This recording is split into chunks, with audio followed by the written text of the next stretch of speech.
Hey, welcome back to the Broker to Broker Real Estate Podcast. We are jumping into an interview today with Ben Schachter, and we're talking about a lot of stuff. So we're actually going to break this into two episodes, and so stick around for both because both are packed with content that you're going to want to dive into. So the first one, we're really jumping into this video about hyper specialization that leads to massive growth, systems, and profit. Welcome to the Broker to Broker Real Estate Podcast, where we have real, raw conversations with industry leaders, finding out how to connect, support, lead, and ultimately make an impact and drive results in the lives of your agents. I'm your host, Nathan Daniel, and welcome to the show. All right, everybody, welcome. So our guest today is Ben Schachter, all the way from Boca Raton, Florida, with the Signature Real Estate Group. Ben, welcome to the show. Thanks, Nathan. So happy to be here with you on your podcast. Yeah, I'm excited too. We were having a great conversation, and y'all are growing pretty rapidly. And so I wanted to bring you on today and just really talk about growth. And you've done it in a very, very unique way. So I'm excited to hear all about that. We're thrilled to share with you our story. We are a 14 and a half, almost 15-year-old business. We started out truly out of the guest bedroom of my home back in 2006. And here we are, fast forward a dozen and a half years, and we are at over 1,350 people. And it's all through organic growth and having a great value proposition to offer agents, which is why they seem to be joining Signature in droves. Yeah.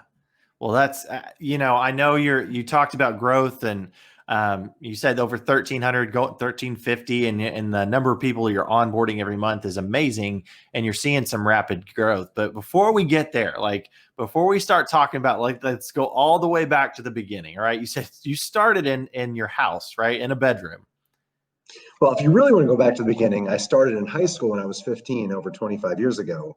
I'm probably one of the very few people in the real estate space today that's never worked outside of the real estate industry. Going back to sophomore year, family moved from New York City down to Florida when I was in high school.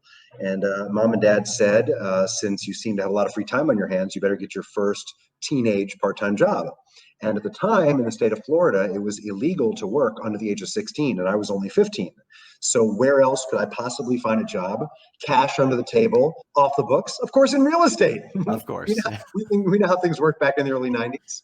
I ended up getting a telemarketing gig with a broker, calling for expired listings on the MLS, setting appointments, not because there was any passion or any connection to real estate, but simply because nobody else would hire me because I was so young. I did that for about 2.5 years through high school, graduated, and then pursued my higher level academic education at the university level, University of Florida, go Gators. And because I procrastinated filling out my student housing paperwork, because of course I expected that was mom and dad's responsibility to do that for me. Clearly I was wrong. The dorms were full by the time I got to Gainesville back in 1996.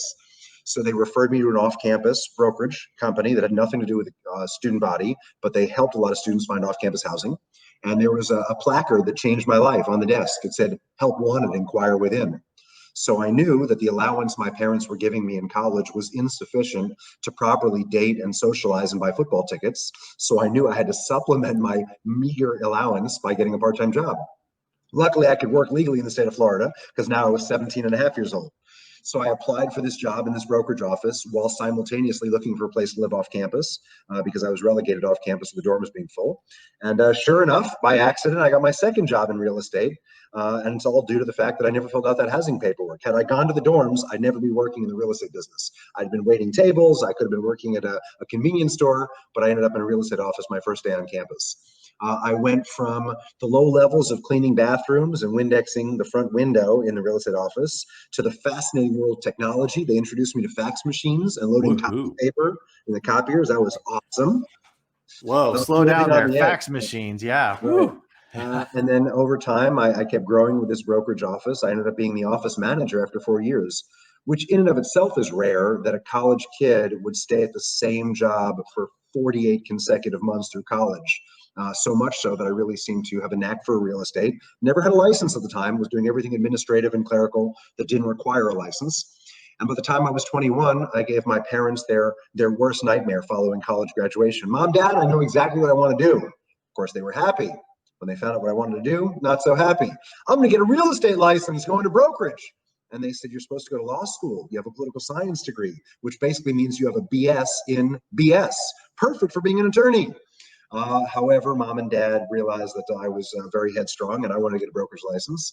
So I got my first sales license at 21 and started selling in the year 2000. Hustled from 2000 to 2006. Now, I don't know how many of your viewers were back in real estate, or your listeners rather, back in the 2000s, but it was a great time to get in real estate. Right time, right place. I was very fortunate in my youth. I had a knack for technology. I started to learn a little bit about social media. I really knew how to send emails and check voicemails. That was pretty cool back in the early 2000s. And sure enough, I made a bunch of money working with investors and working with people who were flipping properties. And then in 2006, the music stopped, right? The economy took a nasty turn, and with it went my fortune. I was literally on the balls of my behind in the end of '06 as the market collapsed because I'd overspeculated, just like millions of Americans. Not only was I working to help people buy real estate, but I was reinvesting those six-figure commissions I was earning into acquiring my own new construction property. Because, of course, what goes up can never come down, right? It's just going to keep appreciating at 25% a year. Well, I got caught in '06 with 9 mortgages in my personal name. I owed $4.5 million in debt to a few different national lenders. My mortgage payments, interest only, exceeded $30,000 a month. So what does a 27-year-old kid do that has $4.5 million in debt and has 9 vacant new construction properties in their name? Do they follow the path like most Americans did? Short sale, repossession, cash for keys, bankruptcy. It's not my fault. The bank should have known. They never should have lent me the money. See, Nathan, mom and dad taught me growing up in New York City that when you look someone in the eye and you make a commitment and you promise you're going to do something, you only have one reputation in this lifetime. And it takes a lifetime to earn and build that reputation. And one silly, immature mistake, you can blow that whole reputation. A handshake today is not what a handshake was 50 years ago. I promised those big, bad banks that I would pay them off.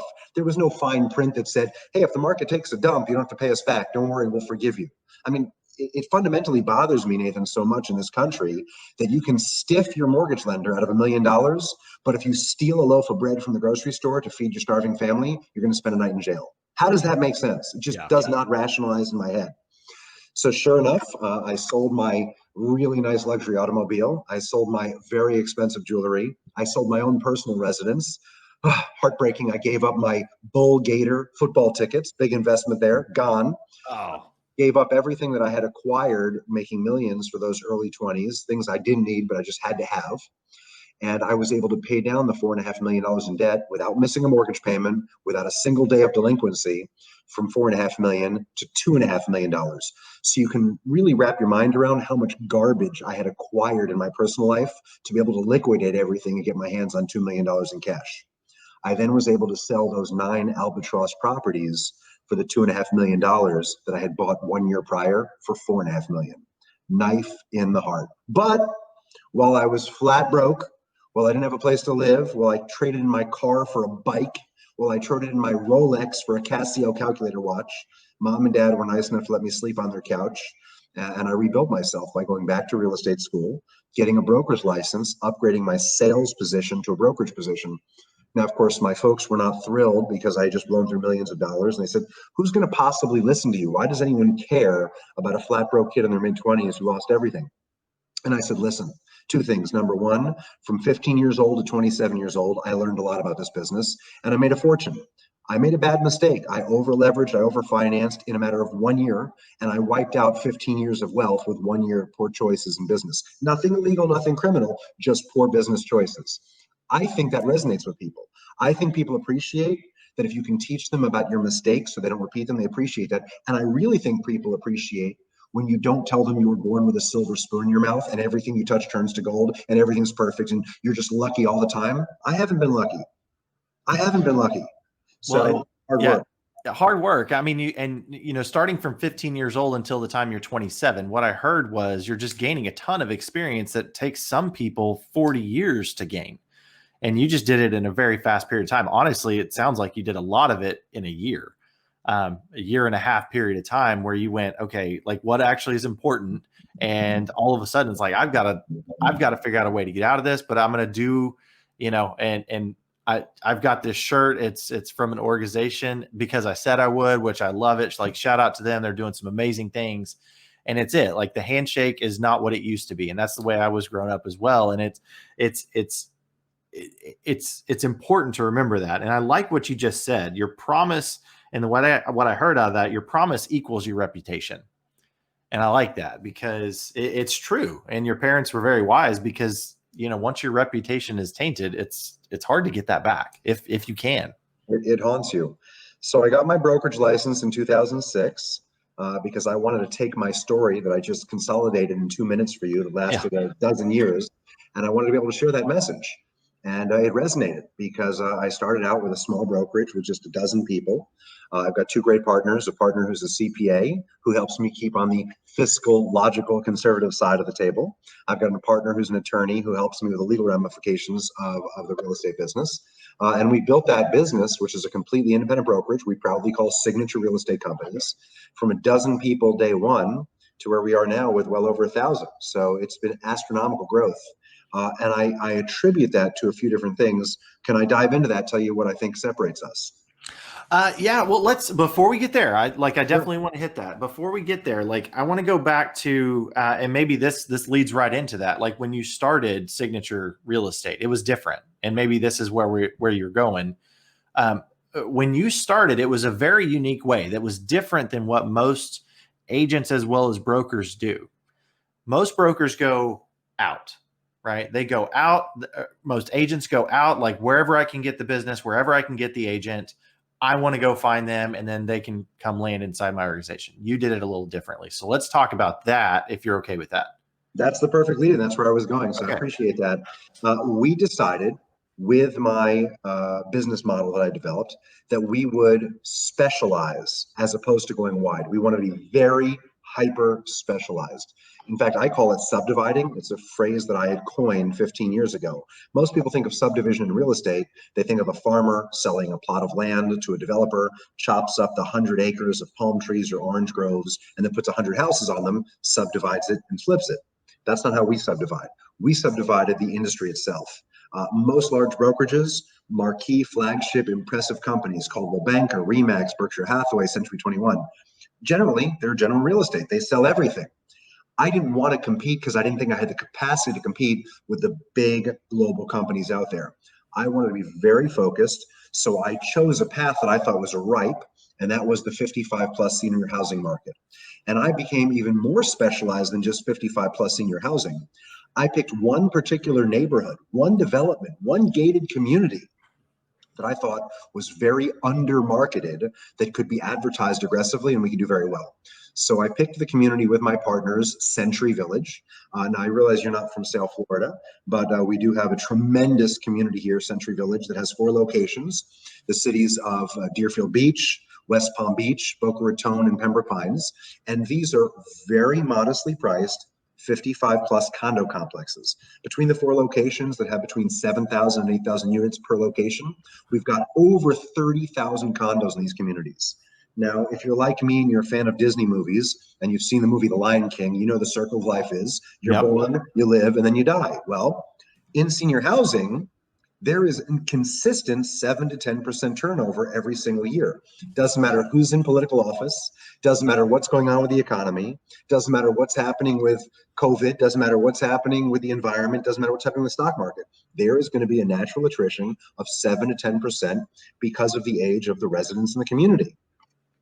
So I was recognizing that Florida has consistently, for the last 100 years, served a great niche, the senior 55 plus market, by driving huge demand. We've got sunshine, we've got thousands of miles of beautiful coastline, we have no state income taxes. It's camp for seniors here in South Florida, and this is back again in the early 2000s. Now, demand for Florida real estate, demand for real estate nationwide was drying up 06, 07, 08. But I knew that seniors would come to South Florida no matter what, because they have for the last 100 years, no matter how many depressions and recessions we've been through. So I figured that if we could focus on a modestly priced product, while the commissions would be lower and my profits would be lower, the volume would more than make up for it. And we were right. We bought the domain name centuryvillage.com, which is the name of the community. We named the real estate company Century Village Real Estate, which exclusively focused on reselling units in these communities. The youngest units we were selling were 10 years old. The oldest units we were selling were 35 years old. So there was no new inventory for us. It was all resales. But by strategically marketing these products in the metropolitan Northeast, particularly the suburbs of the New York City area, we were able to really target on retiring teachers, retiring police officers and other first responders, retiring electricians, retiring plumbers, people that had more modest retirement plans. And boy, did we sell. In fact, the first year, we sold close to 1,000 units just reselling. The second year, we sold over 2,000 units just reselling this inventory. Because with the turnover, there was a never-ending supply of product available. It was just a matter of using our website, using our newly phased social media presence, using some direct mail campaigns with direct mail focused marketing to hit these seniors saying, come to South Florida while the economy is falling apart 06, 07, 08. We have modestly priced, very attractive communities that offer a real lifestyle value proposition. And I think that's the key. Most people don't dream about living in a 1 or 2 bedroom apartment that doesn't have a washer and dryer or that only has a small artificial lake view. People dream about lifestyle, golf, tennis, security, transportation, using your golf cart to get around, theaters, shows, entertainment, arts and crafts, all different types of activities. And that's what we sold. In fact, we marketed it similarly to how hotels are marketed. People don't dream about a hotel room. A hotel room is 20 by 20. There's 2 queen size beds and there's a small bathroom. There's a 40-inch JVC flat screen TV and a desk in the corner. Nobody dreams about that on a vacation.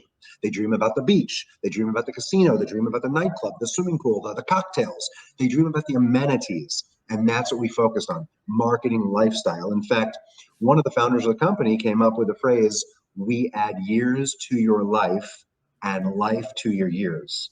I mean, how perfect is that? We add years to your life and life to your years by offering this great lifestyle that's reasonably priced, that appeals to the masses. And while everyone else was focusing on the big, sexy, super expensive, ultra luxury stuff, and I understand that the high ticket items produce high commissions, it just wasn't selling. But we were selling a lot. And we then diversified from Century Village into a dozen other retirement communities who said, can you model this hyper-focused advertising campaign on our communities? Set up a new corporation, name yourself after the community like you did at Century Village Real Estate. Let's do Kings Point Real Estate. Let's do Wynmore Real Estate. Let's do Huntington Real Estate. Very similar communities to Century Village, but gearing our advertising specific to that product by forging a relationship with consumers by marketing the lifestyle. So, okay. So we covered just a lot right there. And that's just kind of blowing my mind because it's brilliant. I think it's very smart what you did because you're hitting 2 things. You're hitting one, you're getting hyper local, right? I mean, there's this term floating around, become the mayor of your town, like becoming the local economist of choice. And what you did by actually going into that specific community, Century Village, and saying, we are the go-to resource for real estate here. Well, and looking at those 30,000 properties, for anybody joining your company, how hard was it for them to become acquainted quickly with Century Village? That's the beautiful part. It wasn't difficult at all because these communities are basically 1.5 miles by 1.5 miles square. If your farm area is only 1.5 miles by 1.5 miles square and there's only 10 different model units and there's only one clubhouse with one pool and one set of tennis courts, if you really dedicate yourself to 30, 40 hours of education, you could master the entire community during that time. So much easier than spreading wide and having to know an entire city or an entire county. Yeah. Exactly. Because well, even somebody who has lived in that community for so long, things change, new businesses come and go, and, new developments pop up, new subdivisions pop up. They're all unique in the way they do things. Well, that's very interesting how you did that because you're actually setting your people up for success too, because you're taking their learning curve and eliminating a lot of the, just that education time. So that's really smart. And knowing your numbers as far as that 7 to 10% turnover every year with 30,000 units, well, you can easily go, well, there's probably 3,000 units a year we can count on in that one particular village, maybe a little less if you're at 7%. But what you've also done is you've created a marketing machine and an engine that is funneling leads specifically to this tagline. Like we add, what would you say? We add years to your life and life to your years. right? So you're actually putting this funnel, or this funnel, and targeting people in the lifestyle, that marketing, and driving them not only then to Century Village, but now what you just said, you've modeled it in other communities. And so the same marketing you've been doing before, now you get to go, oh, by the way, if Century Village isn't for you, there's this option. And these are the amenities that may speak more to you, right? And So the that's smart. geographical pinpoint location of the communities. And a Yeah. lot of people were coming down here, they wanted to live near their kids, or they wanted to live near a certain cultural facility that was nearby, or a hospital. So we had all these different options. And it worked out really well because it was the same exact marketing machine. It was Hmm. a specific company name with a specific website, with a specific logo, and it was very different from our competition. But inevitably, we ended up controlling all the 55 plus modestly priced housing in the market. Yeah. And then we can talk about the next generation of where we grew from there. Well, I mean, it kind of leads me to that, because all of a sudden you own this community, and you own all of these communities as far as the operations and the market share really in those particular areas. Well, like, one question that immediately comes to my mind is, if you're so specialized in a specific area, then like, you're turning business away and you're saying no to other business. Well, uh, how did you overcome that? Like, where did you go from here to go, well, there actually is an opportunity, because maybe I don't want to specialize. I really like what you're doing, but I don't want to specialize in that. I want to do something else. How did you transition from going just to those communities into traditional resale real estate? So there was a big stepping stone, which was the real game changer. We knew we had a great model selling these 55 plus modestly priced condo complexes. What really was the light bulb that lit up for us was, as the economy worsened 2010, 11, 12, we began to get contacted by the other end of the real estate economic spectrum. And that was the super affluent, very high ticket luxury country clubs. And they were asking us what we were doing to sell all of this condo inventory, and we explained it, but they didn't really have a person or a vehicle to mimic what we were doing, and they were struggling. The more the economy fell apart, the more these luxury communities had trouble with resales. So they asked us, can you replicate this same model, but the other end of the economic spectrum? And we said, absolutely. Now, it was dipping our toe in the water before we dove head first, because we didn't know how quickly we could sell the high price ticket items. But we got contacted by luxury communities like Boca West Country Club, Glen Eagles Country Club in Delray, Addison Reserve, and we set up specific corporations using the name, licensing the name of these communities, offices on site in their clubhouses or adjacent to the communities. And once again, websites, social media channels, direct advertising with just this one product. It was almost as if we were a new construction developer. New construction developers, big national players, DR Horton, Lennar, GL Homes, Toll Brothers, they just sell their inventory. So we mimicked what they were doing to specifically market inventory, but in the resale side as opposed to new construction side. Hmm. Sure enough, it worked. And we Yeah. got contacted by country club after country club. So now we're selling certain inventory that's priced 50 to 100 to 150,000, and then certain inventory that's priced 750,000 to 1,500,000. And there's a big gap in between. What we were focusing on all along, though, was selling lifestyle. I was not marketing a kitchen. I was not marketing a 3 bedroom, 3 bath. I was marketing golf, tennis, amenities, palm trees. People love palm trees. They love coconuts. They love sunshine. They love Christmas break, 77 degrees and sunny during Christmas break. And that Mhm. just resonates with planet Earth, not just with a select group of people. Yeah. Well, it So reminds me of like, going to these small resort towns. Like, if you go skiing or something like that, like, there's typically one, maybe two, real estate offices in that. Most of them are doing property management or Airbnb management or something like that now. However, like, there's one predominant one where people are always walking past it. They've got the flyers up in the windows saying, "Hey, here's the one that's available this week." Right? They have the old school brochures that you're still flipping open and stuff. It reminds me a lot of that. And while any agent could potentially go in and sell that area, who are the sellers really going to? Obviously, customers like working with people that specialize. yeah, There is yeah. a reason that Foot Locker sells more sneakers than anyone. There's a reason that Victoria's Secret sells more underwear than anyone. There's a reason Sunglass Hut sells more sunglasses than anyone. People like working with companies that specialize. You can go to Macy's, you can go to Bloomingdale's, you can go to Saks Fifth Avenue, and you can buy sneakers, you can buy sunglasses, and you can buy underwear.